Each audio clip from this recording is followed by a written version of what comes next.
Sorry about that. The phone rang, and when you're filming on your phone, that's the price you have to pay. Anyway, I forgot totally what I was saying. I think I was telling you about my health condition and how I need to get that situated. I know right now I found out that my AC1 has not improved. And I'm really surprised at that because I was diagnosed with prediabetes. And that was around when I was like between 200 and 198 pounds. Lost weight. I'm down to 172 and my AC1 has not changed. So I'm very confused when it comes to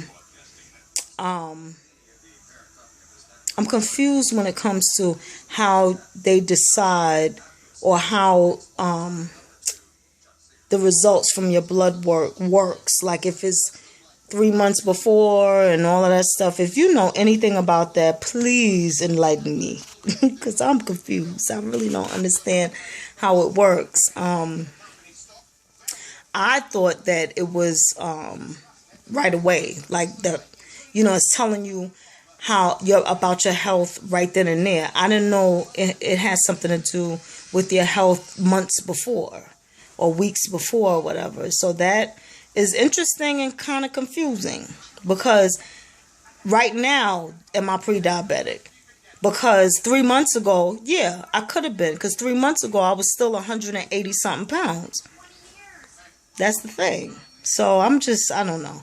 But anyway, my doctor was like, yeah, your AC1 is still high, but I don't care about that. Right now, I'm worried about your iron. So that's the big concern now. So we're going to try to take care of that.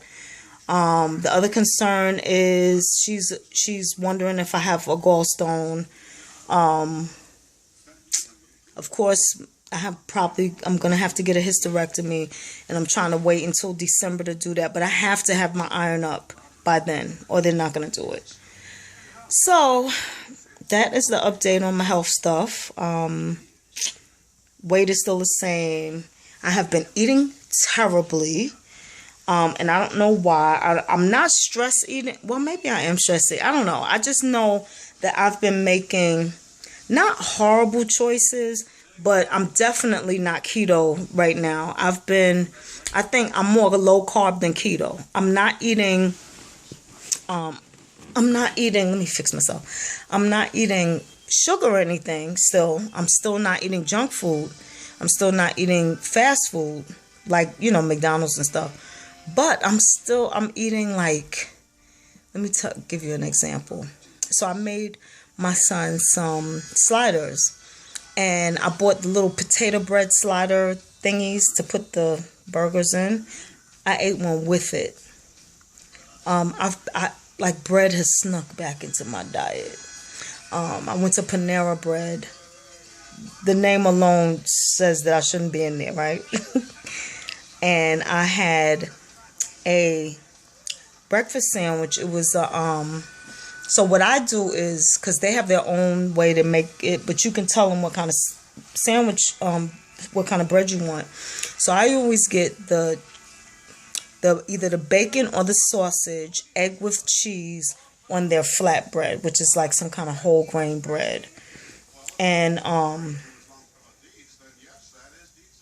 now I haven't, with these little extra carbs sliding into my diet, this is what I've noticed. It does keep you hungry. Not necessarily for carbs, but for food. Like you're always feeling like you didn't eat enough or something like that. I think what happens with carbs is they go away in your system like that, and then you're hungry again. So that's one. The other thing I noticed since I've added a little carbs, and I'm sure I don't go over 100 carbs a day, but 100 grams of carbs a day, but it's still way more than 20 like I was doing before. The other thing I noticed is I don't have as much energy. Like the energy from burning fat is way better than the energy burning carbs. Carb energy like that, it's like quick. you get tired quick. You're tired. Like with keto, I noticed I had way more energy, enough energy that I could barely sleep. I remember when I first started keto, I had the worst insomnia. I was like, I'm never gonna go to sleep again. Like, oh well, that's that. No more sleep for me. Keto has its downfalls too. I mean, of course, the health benefits outweigh the risks, but sleep, forget about it when you first start. Constipation, it's your friend. What else?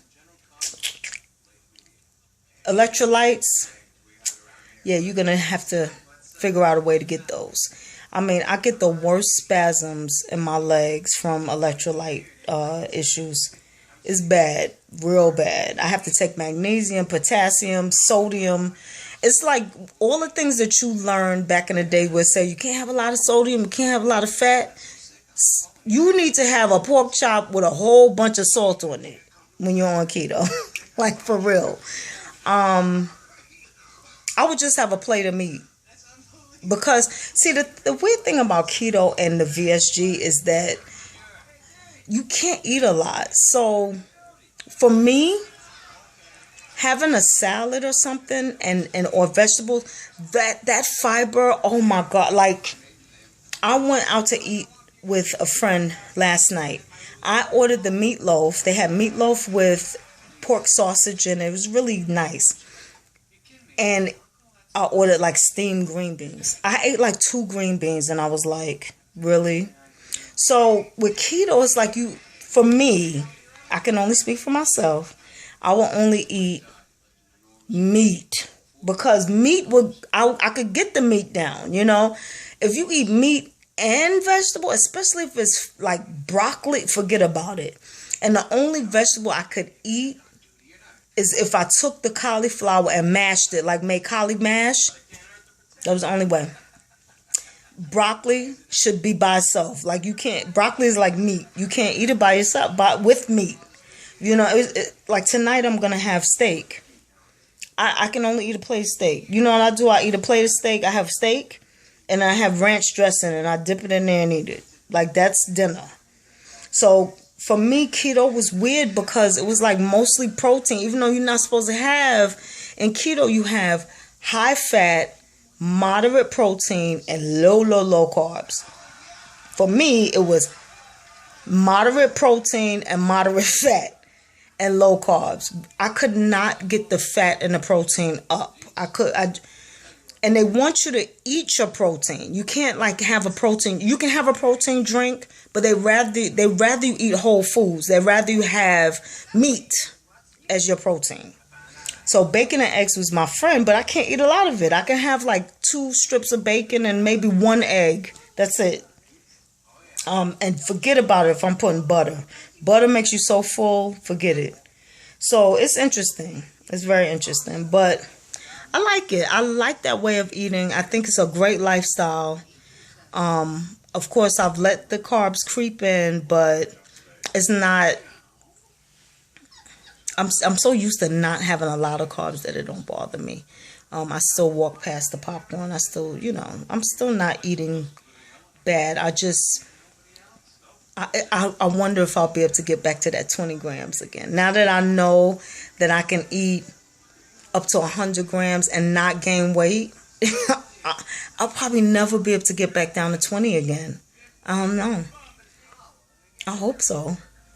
It's going to be hard, though, because that 20 grams is no joke. That's no joke. Like, you're just basically not eating any carbs. The only carbs you're getting is from vegetables, and vegetables are hard to eat because there's so much fiber in it, and the only vegetables I can eat is like if I make some collard greens and make them like really, really soft. The next thing I want to try is bone broth. I have to get me a, matter of fact, maybe I'll pick me one up tomorrow. The slow cooker.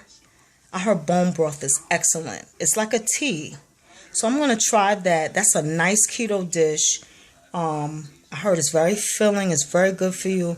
So I'm going to try that. If anyone has any bone broth recipes that you'd like to share, please post them below.